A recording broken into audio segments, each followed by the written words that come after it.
So feel free to do your intro whenever you're ready, and then just jump right into it. Okay. Hi, everybody. Today I'm talking with Jennie, Dr. Jennie Ding, and so I met her through Xmas, and actually somebody introduced us, and so Jennie does mostly glucose monitoring and health management through IBD, through microbiome testing. And I recommend many customers to go see her. So today we're gonna go a little bit deeper into what Jennie does and who she is, and present her to public. So we're gonna start with some introduction. So Jennie, please tell me about your where you were educated, where you came from, where you graduated from.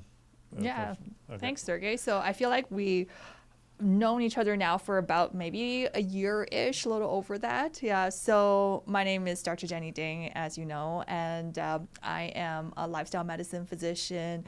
My background is actually in family medicine, and so I got my medical degree from University of Calgary, did residency training at UBC in family medicine, and then got additional certifications through Harvard in lifestyle culinary medicine, and have been practicing in this field around metabolic health for a number of years. I've, prior to medicine, have had a different career in health administration, working at the national policy level, etc. That was, it seems like a lifetime ago. So right now, my focus is really around prevention, metabolic disease, gut health, and I think that's where we got connected initially. Okay, yeah, excellent. And why did you choose to focus on diabetes? Great question. So I actually have had a very interesting personal journey with blood sugar myself. So this was a couple of years ago. I was working as a physician. This was kind of during that COVID era. As we recall, everybody was super stressed, overworked, seemingly maybe burnt out. And so I started having some vague symptoms of feeling tired, some mood swings, some poor sleep, fatigue, some hormone issues with regards to my period, my cycle. And initially, I thought it was related to all that, just being stressed and overworked and maybe a little bit burnt out. But it wasn't until I had enough of those symptoms lined up together that I thought, okay, I should just go and get some labs done just to make sure everything else is okay. And so I went to my family physician, got some labs done, and then at that point I was surprised to find out that I was pre-diabetic because I was in my early 30s, no family history, living a very active lifestyle, eating mostly plant-based whole foods, doing 5, 10K runs, half marathons, yoga, high intensity workout, all these things. I thought I knew what I was doing. I was already working as a lifestyle medicine physician, so I thought, I was walking the walk and doing everything I'm preaching, but I was definitely missing some of the key ingredients when it comes to health. And that led me down this whole journey where I leveraged some of the latest health technology like continuous glucose monitor, gut microbiome testing and analysis, and dug into the primary research around blood sugar, around gut health, and created a program for me that was not a drastic overhaul of what I was already doing, but it kind of modified some of the behaviors I was already doing in a way that actually it's based on science, based on evidence that actually helped to reverse my condition in under 30 days. So for all those listeners who is aware of this marker called hemoglobin A1C, that's one of the common blood tests you can go get done as a measure of your long-term blood sugar control.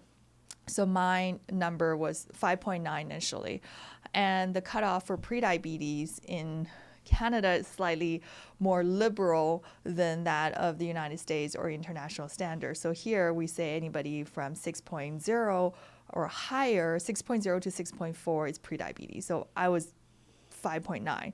So I didn't meet the Canadian standards, but internationally in the US and other places is 5.7 or higher. So that's why, I really jumped on top of this right away to reverse the condition.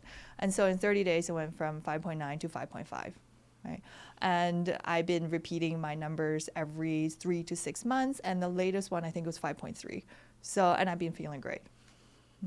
And that's kind of the reason why, well, not kind of, that is the primary reason why I started company Kale Health Canada, to empower others to take control of their health, their blood sugar, their gut health, so that they can feel their best in weeks, not years. You know?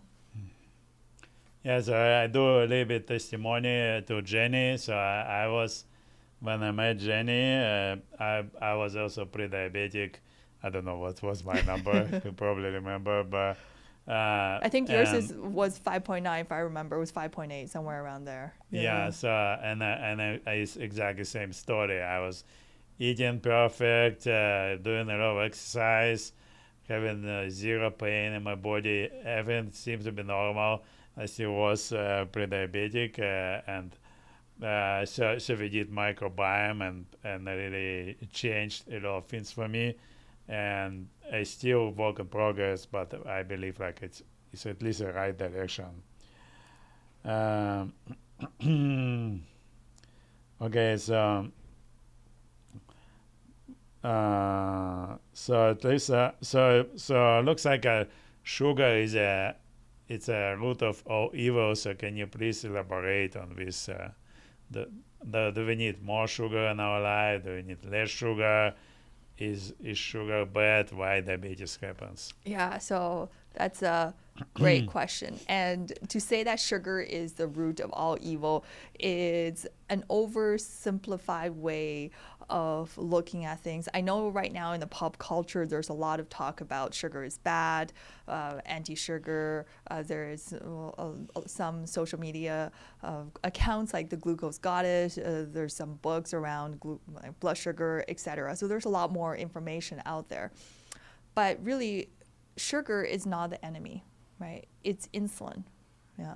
So glucose is not bad in itself. Glucose is one of the base molecules of sugar. So when we talk about polysaccharides, which is long chains of sugar molecules, a lot of the time that can be broken down into monosaccharides, and one of them is glucose, or other ones called fructose, etc.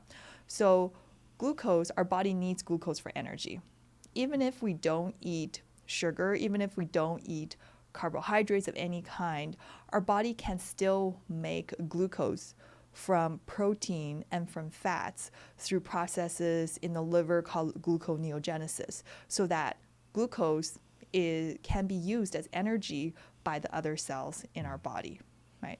So glucose in itself is not bad. We need glucose to survive, for our cells to function appropriately. That being said, insulin, though, that's the hidden bad guy.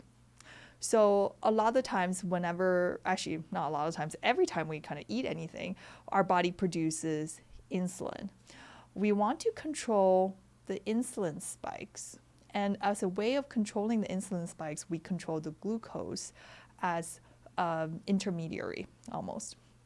But there are lots of things that can cause insulin spikes without the glucose. So if we eat certain amino acids, like certain amino acids such as leucine that's found in protein, in animal proteins especially, that can cause insulin spikes without the glucose, without the carbohydrates, right? And so that can cause things down the road of insulin resistance if we have these frequent spikes that our body is struggling to manage over time. So glucose in itself is not necessarily the bad guy, right? Insulin is the hidden evil person, not person is not a person, but evil doer, kind of in a sense. And so we need to kind of mitigate the insulin in the best way possible. And a lot of that comes back down to our gut health. When we have inflammation in our body, from whether that's chronic stress, cortisol spikes, other systemic inflammation from certain diseases maybe, or when we have an imbalanced gut microbiome, which is called dysbiosis. It's just a fancy way of saying imbalance in the gut microbiome, it makes insulin work a lot harder and makes insulin work less efficiently. And it can also affect other hormone processes besides insulin. And it can also affect glucose metabolism and all these things. So our gut is almost a CEO when it comes to our various bodily functions in many ways. And it can also affect blood sugar, etc. So it's a bit more nuanced to think about how it all interconnects together. So I hope that helps to answer the question in some ways. I hope I didn't make it too confusing. Yeah. Yeah. So, okay. So it's okay. So let's talk about all diseases. Statement: all diseases begin in the gut. Mm-hmm. So it's fair to say. Is it fair to say what all diseases are coming from high glucose levels? What are other factors? Mm-hmm. Yeah. So as we talked about just now, how glucose can be one of the factors that cause inflammation. So if we have frequent glucose spikes and crashes, so frequent levels of high blood sugar causing hyperglycemia, which causes your body to secrete a lot more insulin to store the sugar away. So insulin is basically the storage hormone for blood sugar. So if we have frequent spikes of high blood sugar, you have a lot of insulin. That causes more inflammation down the road, and that can also cause inflammation, especially in the gut, in the digestive system. That can harm the type of bacteria, and that can cause things like leaky gut and repeat the cycle and cause more inflammation through there, right? So that's one mechanism. The other mechanism is through the gut in itself. So if some people have already compromised gut lining because of chronic stress, because of ultra-processed food, because of lots of alcohol use, certain additives, certain exposure to environmental toxins, medications, all of these things can compromise the gut lining and causes basically the tight junction. The tight junction is this area between the cells in the gut wall. And normally it's tight, but if there's inflammation due to those factors, it becomes leaky. And so when it becomes leaky, the inflammation is no longer contained in the gut. It leaks out. And it leaks out into the other parts of their body. And that can worsen blood sugar control through effects in the pancreas, the liver. It can also worsen other hormone processes through the different pathways, right? So when our gut lining is compromised, when we no longer have the right balance of the good bacteria versus the bad bacteria, when the mucus lining of the gut is compromised because of all these different triggers, all these different factors that I talked about earlier, then the inflammation compounds and gets worse. So there are lots of, so overall, I guess inflammation is the cause, the root of basically most, if not all, diseases. And so the way to control inflammation, the biggest bang for your buck that everybody can do today is to really help to protect and repair the gut. Yeah. Yeah, I also read I think it was in Super God. He said what ice cream, when you eat ice cream, so sometimes we put emulsifier, which kind of like an emulsifier destroys the gut lining. 100%, yeah. So ultra processed foods, the reason they're so addictive, they're so palatable that we cannot eat just one sort of things, because all these chemicals like emulsifiers, additives, etc., that's in this food to want us to eat more. But they really damage our gut lining. So if you think of emulsifiers, those are kind of almost like cleaning agents if we use it in an industrial process, right? Yeah. And so they strip away some of the oil, some of the film, and that's exactly what's happening inside the gut in many ways. They're damaging this protective mucus layer that's lining our gut basically stripping it away. And at the same time, they are damaging some of the neurons inside the gut cell wall.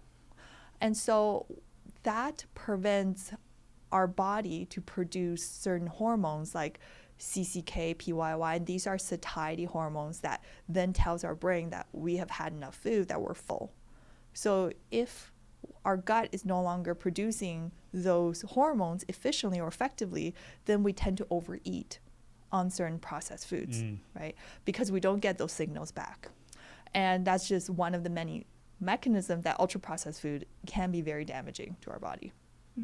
Interesting. Okay. So let's talk about types of assessment, what you do. So let's start on glucose. So you spoke about glucose monitor, I guess. How about a microbiome report?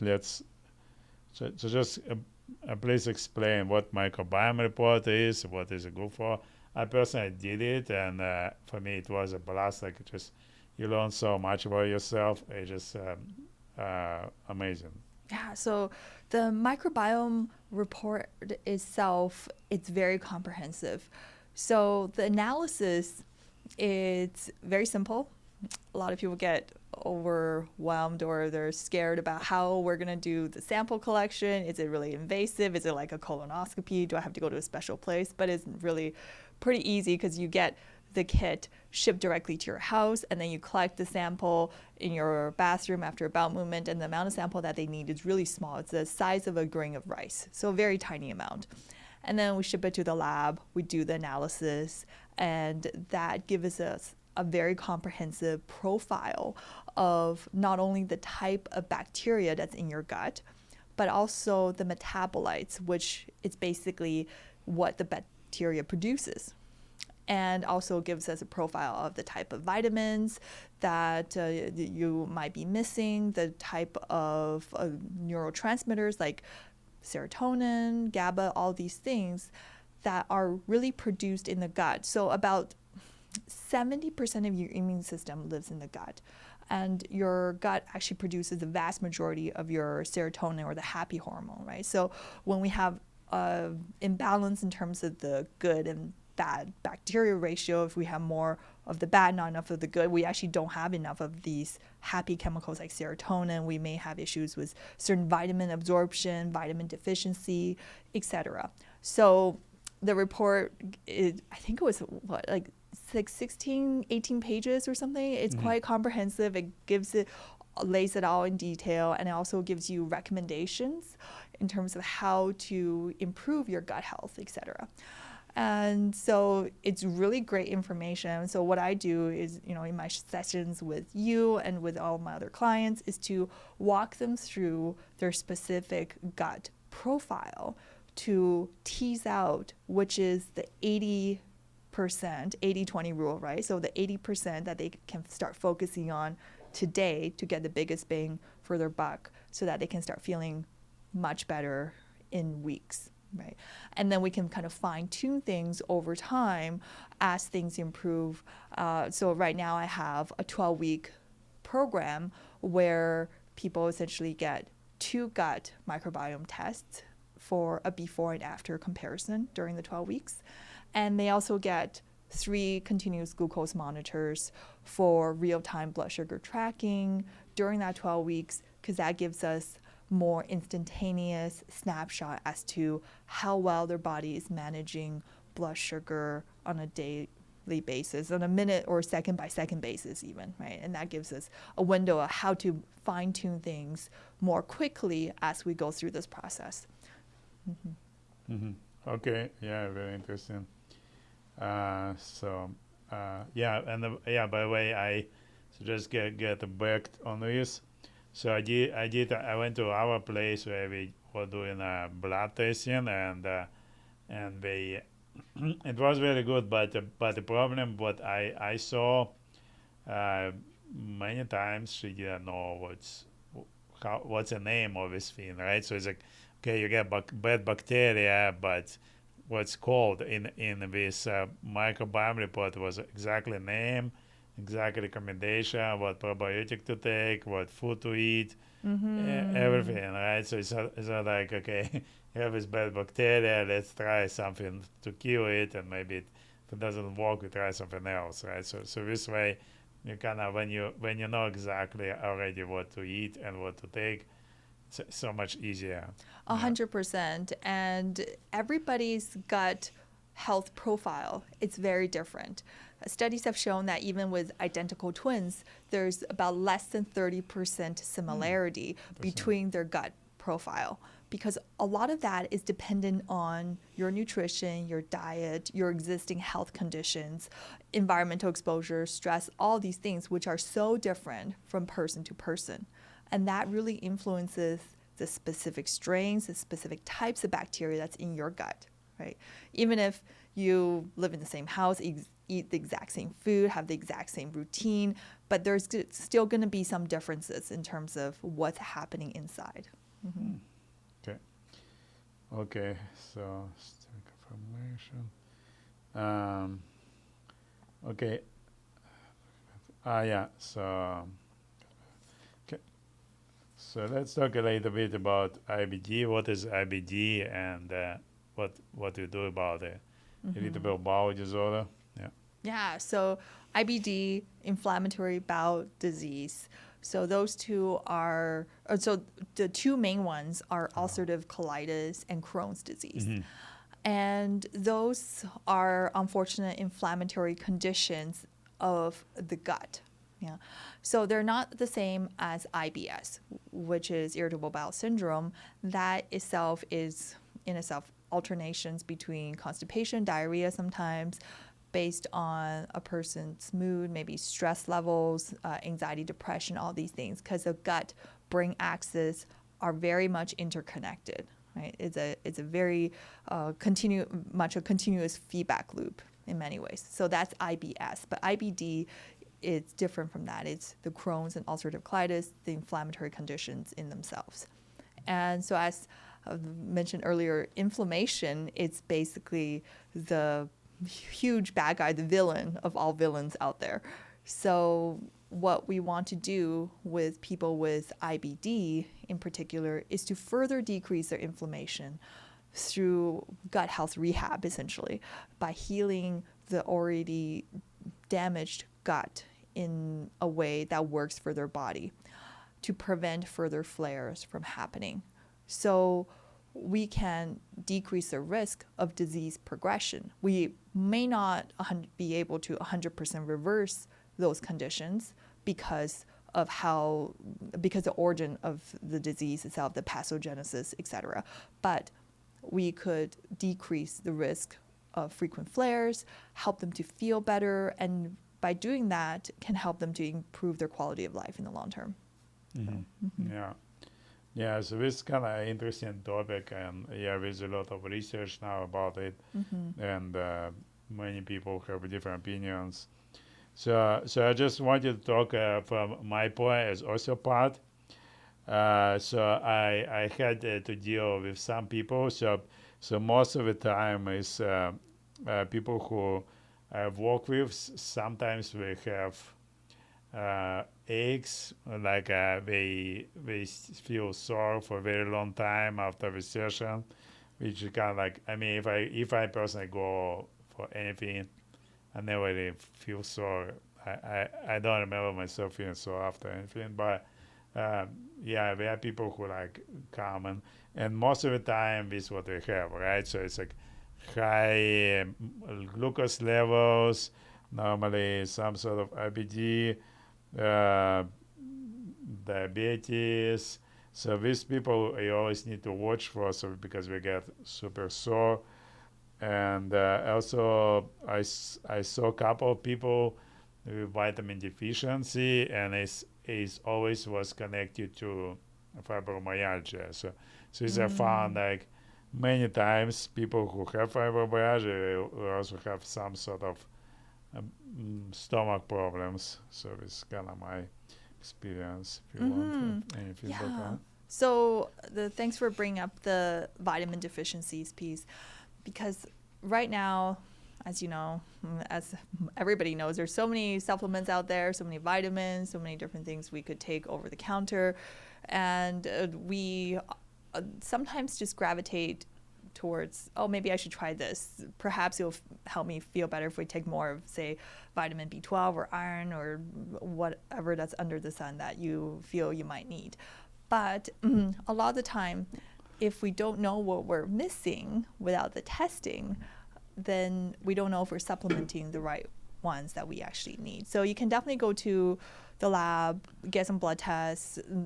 Sometimes they may be able to test for certain vitamins. Sometimes you may not be able to get those tested, but regardless, you could test for common things like your iron levels, for example, right? Or vitamin B12. Those are the two things that's pretty commonly done at the lab. And you get a report, comes back to saying that your numbers are low. Okay, and so people start supplementing. But after, say, 3 months, 6 months, they do the test again. They say, okay, well, your numbers are still low. And you're wondering, okay, what's happening? I've been taking all these supplements. I didn't miss anything. And the reason is, if we don't have the bacteria in our gut to use the supplements, the vitamins that you're taking, then you are just taking it and then just eliminating it out. Right? You're just basically buying very expensive things that has no use end of the day in some ways because your body can't process it, right? So it's quite common for a lot of people with iron deficiency, for example, to be on iron supplements for a long time, but their numbers are still low because they have inflammation in their gut. They don't have the certain type of bacteria that we actually need to absorb the iron from the foods, from the supplements that we eat. And so they still feel crappy and their numbers are low and they still don't feel like themselves. So we need to kind of figure out what's actually going on inside and how to optimize the population a bit better so that they work together well. And you may not even need the supplements because you can just extract the vitamins and minerals appropriately from the foods that you're eating, right? So you'll save money in the long term and you'll feel much better as well. And when it comes to fibromyalgia, it's pain, unfortunately, right? And a lot of that pain, it's related to, again, inflammation, right? Triggering the pain signals, right? So when you're deficient in actually certain vitamins, for example, certain types of B vitamins, you're more prone, more susceptible to have more pain signaling. So you actually perceive more pain than somebody else. And so you tend to get into this more of a vicious cycle when it comes to fibromyalgia, for example, right? Mm-hmm. Mm-hmm. Okay. Yes. Okay. Let's talk about evidence-based. So you like to focus on evidence-based methods, because and there are like many methods with kind of less evidence-based. So why do you like evidence-based more? Yeah. So evidence research, it's the key end of the day. And the thing about research is that it's always changing. There's always new evidence coming out. I mean, we have heard this over the years when it comes to things like red wine, dark chocolate, this stuff like this, right? So what I tend to do in my work through Kale Health Canada is to always look into the latest primary research, the evidence behind the recommendations I'm making to my clients, just to make sure that we're always up to date on the latest research. And I feel like in the current medical system, a lot of that is lacking. And I feel that there's almost a fear amongst physicians or medical professionals to recommend the newest kind of research out there because it's not in clinical practice guidelines. So there might be some medical legal hesitation in that sense. I actually was at a talk with a rheumatologist this week, and she was talking about autoimmune diseases. And I asked her a question about, so what supplements do you recommend to decrease inflammation? She said, well, vitamin D, there's some research out about turmeric, but I don't recommend it. But if people want to try it, they can. And there's some stuff around anti-inflammatory diets, but the research is not very conclusive. And then all that stuff. And she said maybe there's some stuff around exercise, but again, it's up to the person. I don't recommend it because the evidence is not there. And then I was very surprised to hear that, because there are thousands, hundreds, thousands of articles out there on PubMed, on all these research engines, about the benefits of anti-inflammatory diets, of regular exercise, aerobic exercise, strength training, vitamin D, omega-3 supplements, turmeric, all these things around decreasing inflammation. But yet, the medical profession in itself is not recommending those. So what we're also trying to do at Keto Health Canada is to develop our own proprietary in-house AI model to do the research, to kind of do the heavy lifting for us in the back end, to source the latest research out there that we can then use to refine our recommendations, right? So it's very important to kind of stay up to date, and I think that's going to be the future of healthcare. Mm-hmm. Yeah, it's gonna evolve or die, right? Mm-hmm. Is that I believe it's like if we get into outdated, when at some point it'll be irrelevant. So yeah, and I actually, it was kind of funny. About 3 years ago, I went to this meeting, and I met with a Dr. Olaf, and she runs Harvest Medical, and she promotes medical marijuana for rheumatoid arthritis. Yeah, so kind of interesting, and she didn't believe in it until she was like using cane, and someone convinced her to try it, and when she got off, she's walking normal, or her pain was gone, just by using medical marijuana. Okay. And she was laughing at it, and now she's the one who prescribing it to people. Yeah. Sometimes it's like interesting. So let's talk about major reasons of dysbiosis. So let's say antibiotics is one. What other reasons why people getting it in the first place? Yeah. So gut dysbiosis essentially means imbalance in the gut, right? So antibiotics, definitely a big one. Mm-hmm. It kills not only the bad guys, but it kills mostly just everything that's in your gut, all the bacteria. So it's not selective, right? So it kills the good, it kills the neutral, it kills the bad. It's almost like a nuclear bomb went off inside your gut, and then after the antibiotics, you're trying to piece together the leftover pieces so that you build up a better ecosystem. But that's really hard. So whenever people take antibiotics, I always recommend people to take some probiotics, not exactly at the same time. You do want to stagger it by about 2 to 3 hours with the medication itself, but you do still want to protect the good bacteria by supplementation in some ways. And of course, we can get into the nuances about the strains that we can recommend during that course. So antibiotics is one. And there are other types of medications too that we commonly use that we may not think about. So NSAIDs, non-steroidal anti-inflammatory medications such as ibuprofen, Advil, naproxen, Aleve, some of these things, they can also damage the gut lining as well, right? There are other medications like proton pump inhibitors, like pantoprazole, meprazole, Nexium, some of these things.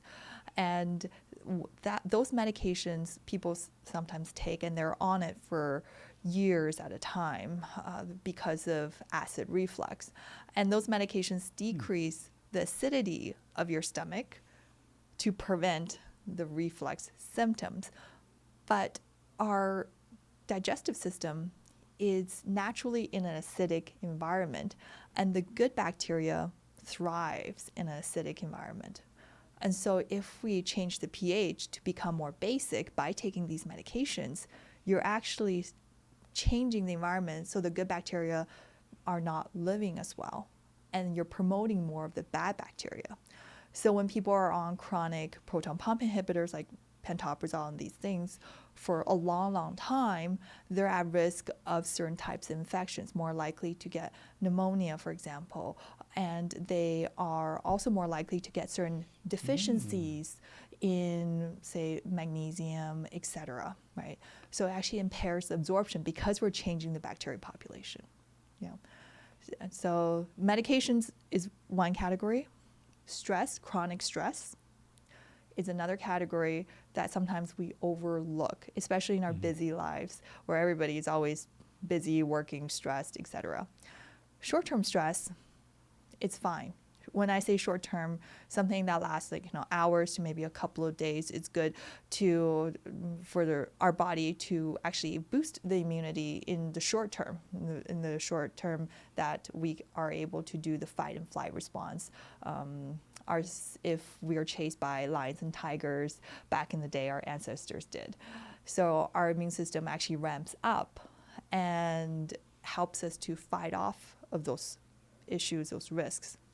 But nowadays, we're chronically stressed, and we're no longer chased by lions and tigers. We're under a lot of psychological stress, but our body doesn't differentiate between the physical stress or the psychological stress. And chronic stress, over time, the cortisol level, that's the stress hormone, counteracts the effect of insulin, makes insulin work a lot harder, less effectively, as a result, can cause blood sugar spikes. And actually, when cortisol is high, your body takes more blood sugar or more sugar out of your liver, and so your sugar sometimes also goes high.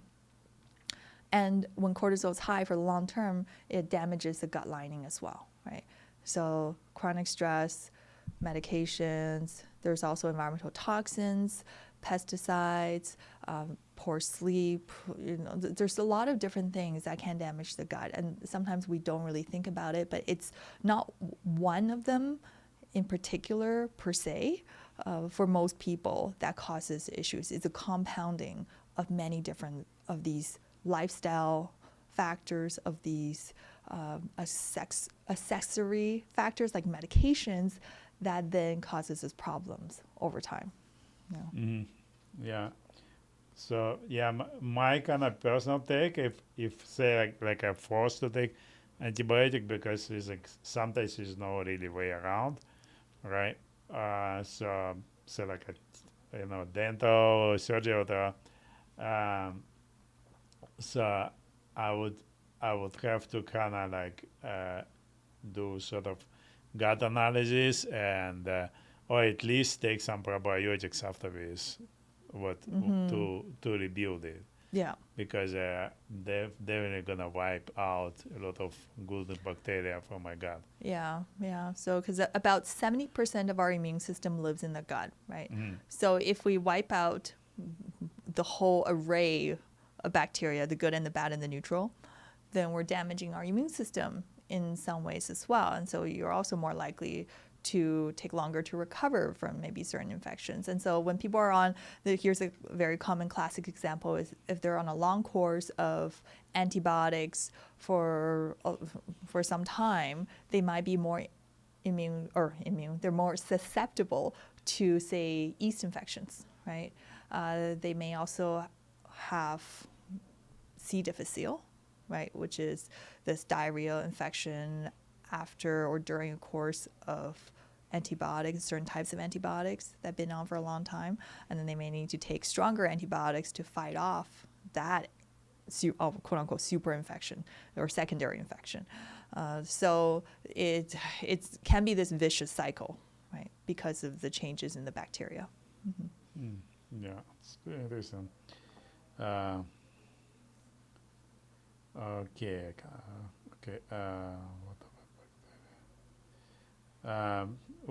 So what are the bad bacteria? Are there like a major bad bacteria what everybody has, or is it like for if every person is something different? What does it do?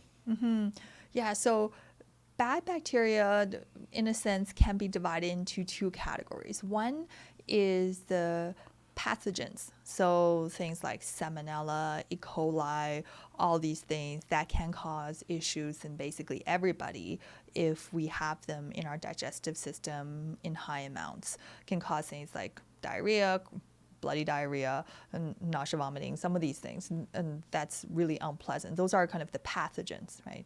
And so in the gut microbiome test analysis, we also test for pathogens. And sometimes, surprisingly, some of them does show up as positive, but then in the analysis report, it tells you the percentage or the amount that's detectable. So sometimes if somebody has had salmonella infection in the past, in the recent past, a small amount of that might still be detectable because we're looking for the antigens or the parts of the bacteria that's broken down. But it doesn't mean that they have an active infection. It just means that there is a bit of a lingering, kind of simmering inflammation that's still going on from this infection that they had, that's attributable to this infection. And we need to kind of figure out, okay, how do we kind of eliminate this in its entirety, right? So one aspect is the pathogens. The other aspect are these quote unquote bad bacteria that is almost like person dependent in some ways. Everybody's gut profile is different. Certain types of bacteria in certain proportions can cause a lot of issues for one person, but maybe not as much for the second person. It could cause still some issues, but maybe not to the same severity or the extent. Or they may have enough of other type of bacteria that then can compensate for the amount of this quote unquote bad bacteria that they don't actually have any issues, right? So there's this group of bacteria called commensals in our gut, which is kind of this neutral bacteria that it's important because of how they work together in the ecosystem with all the other bacteria that's in the gut. But if we have too little or too much of that, it causes problems, right? So if we have an imbalance in those type of bacteria, then they can become bad bacteria, quote unquote, right? So it's dependent on the person. That's where kind of the testing really comes in to play to figure out, okay, what do you have in your gut right now, and what proportion do they exist? Do they cause problems in that proportion for you particularly, not for your friend or your wife or your husband? And what can we do for you today? Yeah. Yeah. So yeah, I personally had a fusiform. So fusiform is like attacking teeth, right? So and yeah, I went to so the recommendation was eating mulberries, and I finished like 8 kilograms now. I keep ordering and I eat it, and so I went to my dental hygiene, and it was unusual that I barely felt. Normally, it's my gums super sensitive. I barely felt anything. It's like my mouth was frozen. It was a crazy experience. Yeah, that's like night and day, right? Yeah, it's such a big difference. Huge difference. It's amazing. Yeah. Yeah, and okay. And and there's this one other type of bacteria is called firmicutes, which is really interesting because studies have shown if you have those bacteria in your gut, you're actually more likely to gain weight versus somebody who doesn't have them, right? So even if you're eating the same type of food, but just the presence of certain types of bacteria can cause a person to be more susceptible to obesity, weight gain, etc. Right? So, it can be really interesting once we look at the different strains of bacteria and how it affects a person's health and down the road. Yeah. Okay, so we're almost about to finish. So, if you can give only one piece of advice to our audience, what's it gonna be? So the number one advice would be to minimize the consumption of ultra-processed foods, right? So ultra-processed foods are kind of any food that comes in a package, a box of any type in the middle aisles of the grocery store. Ultra-processed foods not only have emulsifiers that can damage the mucus lining of the gut, create leaky gut, compromise integrity, cause more inflammation, all these things. It can also decrease our satiety hormones like CCK, PYY from being secreted by the gut, so we don't actually feel full and we overeat. ultra processed foods also in itself, it's not really food, because if you look at the packages, it's all chemical names of various sorts, and that's not what our body is supposed to consume. And so we don't recognize those things, and a lot of the time we cannot even really extract much nutrients from them in the way that they're presented. And so we may become nutritionally deficient even if we are eating foods that supposedly has those nutrients and minerals in them, right? So if we can minimize the consumption of ultra-processed foods and eat real foods, mostly plants, and not too much, then we'll be a lot healthier. Okay, thank you, Jennie. It was great talking to you. We had a good podcast. And hopefully our viewers can learn thing or two about managing their gut health from this interview. Yeah. Okay. Thank you very much, Yeah. Sergey. Yeah.